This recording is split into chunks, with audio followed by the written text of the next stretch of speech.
The storm happened, and suddenly we woke up in the morning and there was no electricity, no nothing, water is all over.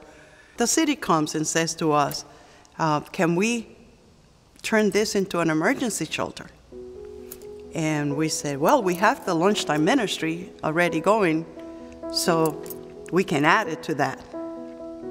And that's what we did. There were long days also.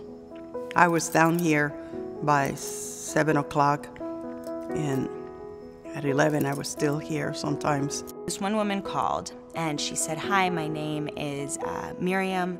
I'm looking for my aunt, Maria. She's older, she only speaks Spanish, she has a cane, her left hand tremors.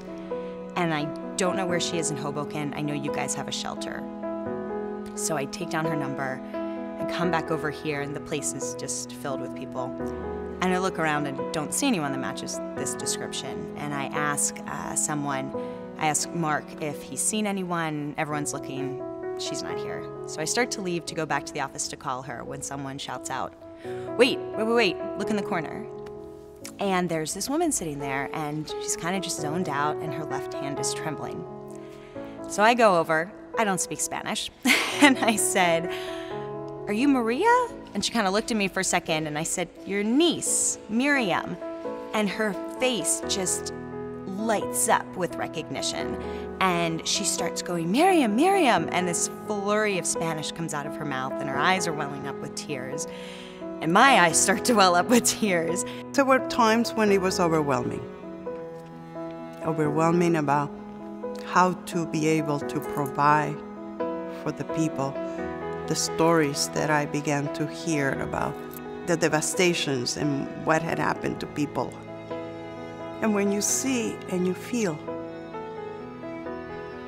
then there is the tears, there is the overwhelming feeling of how I'm going to do this.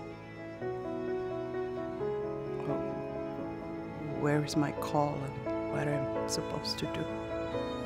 In this season of Christmas, the light is such an important dimension. We live in the darkness, but God has brought light and the darkness can't overcome that light. I think we experienced that with Sandy, that the darkness couldn't overcome the light and the caring and the love of God that is with us in those most difficult times.